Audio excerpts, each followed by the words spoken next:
Good morning. Welcome to News Center's Political Brew, or maybe we should be calling it Political Homebrew because Phil and John can't be here in the studio. I kind of like the ring of it. One of our engineers, Casey, said, that's what you should call it now. So we'll give it some thought, make a new graphic. That's good. Anyway, good to see you, gentlemen. A lot going on this week, as always. So let's begin. The Republican Party has been going after 2nd District Congressman Jared Golden for voting to allow the House to do business by proxy voting. They say that means the elitist House Democrats think they can lead from their couch, while the clerk at the grocery store, the sanitation workers, medical personnel have to go to work. Is that a fair criticism, John? I don't think it is. I mean, this is a temporary rule change. I mean, this is important work that they're doing down there, and it needs to get done. And so, as a result of that, I think it's important that they be able to do this. I do also think that the temporary aspect of it is really critically important, and I think 70 Democrats have indicated their support for it. Very good, I think, for during a pandemic. What do you make of it, Phil?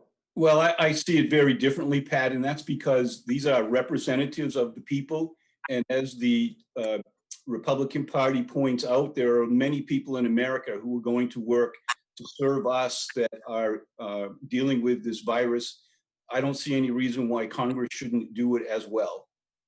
Even given the potential health risk when the technology allows us to vote this way now?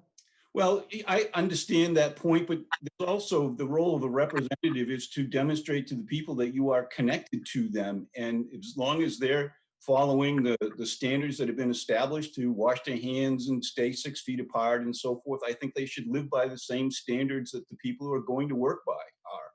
Now, somewhat disappointingly, if not surprisingly, the use of face coverings and masks has become a partisan issue. We saw last weekend on Memorial Day, former Vice President Joe Biden wearing a mask out of the ceremony, the president notably not doing so. Phil, does it have to come to this? It has to. You have to wonder, if we can't come together right now, can we ever? Yeah, that's a valid point, but I would also point out, Pat, that there are people who are having to go about their daily lives wondering who among them may not be virus-free, and the masks are a way to demonstrate that you care about other people and making sure that you're not spreading what you may have to someone else. John? Well, I mean, the CDC recommends that we use it. You're actually, when you wear a mask, you're protecting other people. But It has become political. 75% of Democrats think it's important to wear a mask, but only 50% Republicans. And it's become kind of a badge of, your representation, whether you're a Democrat or Republican, whether you're wearing this or not. I think it's unfortunate that it's gotten polarized because it's really there to protect people who may have a compromised immune system or may have an elderly person at home. Well, closer to home, Dale Crafts, who is running for the Republican nomination for Congress in Maine's 2nd District, has his first TV ad out, which features former Governor Paul LePage, who has endorsed Crafts. The governor says Dale is a businessman, a conservative leader who will fight for our livelihoods and freedoms. John, what's the impact of an endorsement like this? Often endorsements don't matter, but this one may be a little different. I think generally endorsements don't matter. If that were the case, then everybody that George Mitchell endorsed would win. And that has never been the case. So in the Maine House or Maine Senate. But I do think in this case, in a primary in the 2nd Congressional District, where Paul LePage is very strong, his endorsement of a particular candidate, I think, will help that candidate immensely. And Phil, I wonder, this is a non-traditional campaign. You haven't had the usual rallies and so on, so that what people know about a candidate is largely coming from TV ads. It seems as though this might carry some weight. I think you're absolutely right, Pat. And let's be candid. The people who tend to vote in primaries tend to be the more passionate party members. They love Paul LePage, and this is going to, I think, give Dale Crafts a significant boost because A, he's on the airwaves, and B, Paul LePage still has the support of the heart and soul of Republicans in Maine. Gentlemen, the first televised primary debates for the campaign will be happening on News Center Maine on June 8th and June 10th. This week, her staff informed us that Speaker of the House, Sarah Gideon, will not take part in our Voice of the Voter Forum. She did not give any reason. Phil, what do you make of this tactic of skipping a statewide chance to compare yourself to the others who are in the race for the Democratic nomination?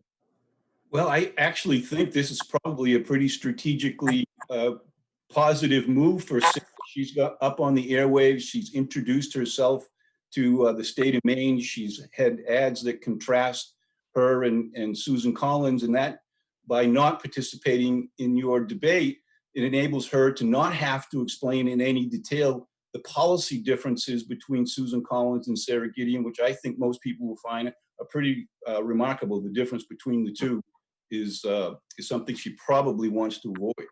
Now, John, it's clear that the national Democratic establishment wants to anoint Sarah Gideon. Should that be allowed to happen? Don't Maine voters deserve a chance to make a comparison?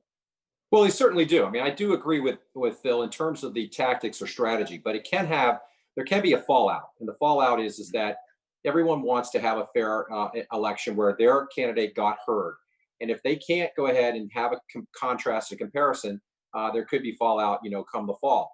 I do think it's smart politics in terms of picking and choosing. My hope is that June 8th or June 10th was not on the schedule because there were conflicts.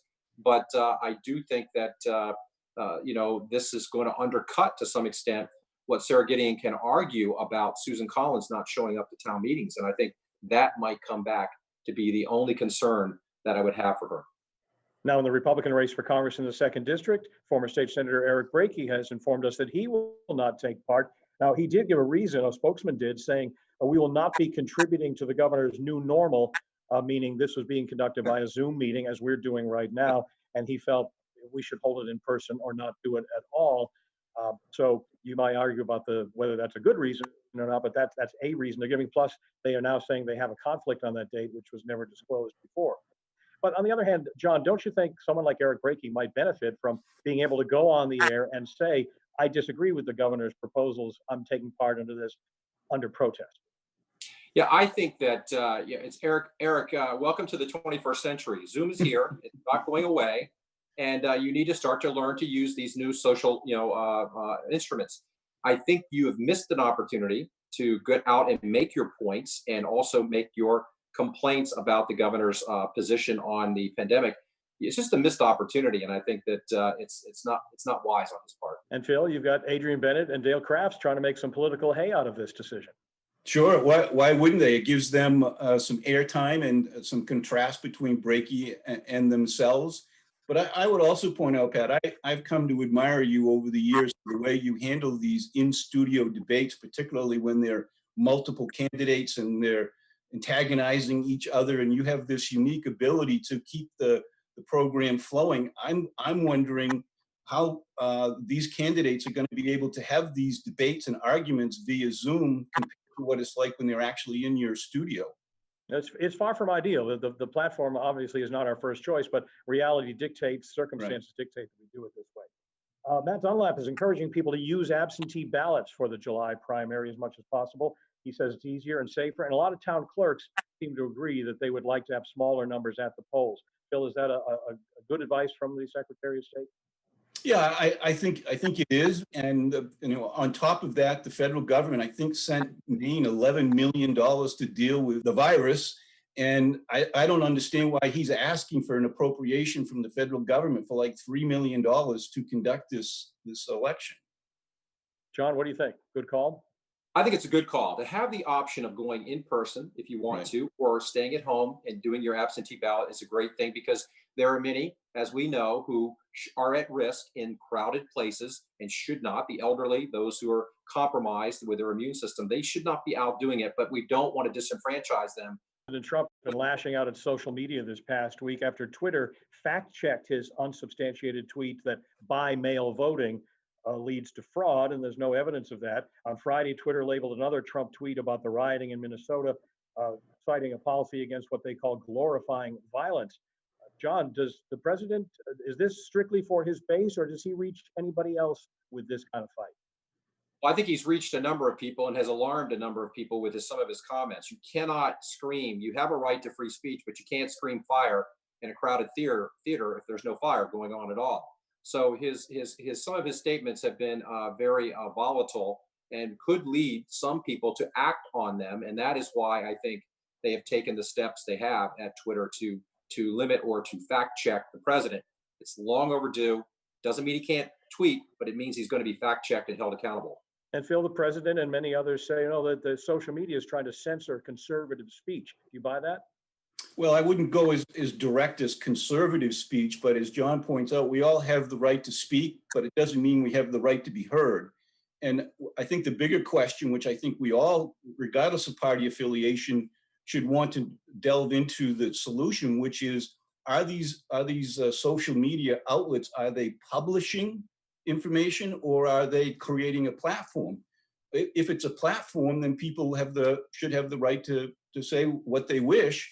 And if they're publishing, now they're getting into the context of, are they an editorial decision, which means they as an institution are deciding what the public is going to see and hear if they choose to. All right, winners and losers in politics this week. John, we'll go with you first. The winner has to be Twitter for fact checking. No one's above the fact checks, including even the president of the United States. I applaud Twitter for taking the steps that they did. I think the loser, unfortunately, the city of Minneapolis. I think the police department, the citizens there, the family of George Floyd. This was an event that probably certainly was unavoidable and probably will result in a lot of poor race relations for some time to come. And Phil? Mine are closer to home, Pat. The loser of the week for me is Governor Mills, who just days before Southern Maine was able to open up their restaurants, pulled back that authority. Many of these businesses had staffed up, bought inventory. This is another really difficult blow for small businesses in the southern part of the state. And they are my winners, the people who are running small businesses, who have literally economically sacrificed to help our state and our country deal with this virus. They're now having to realize another painful impact. And for them to continue to stick with it, they are my winners of the week. All right, John, Phil, thank you so much. As always, we thank you for joining us. News Center Maine is back after this.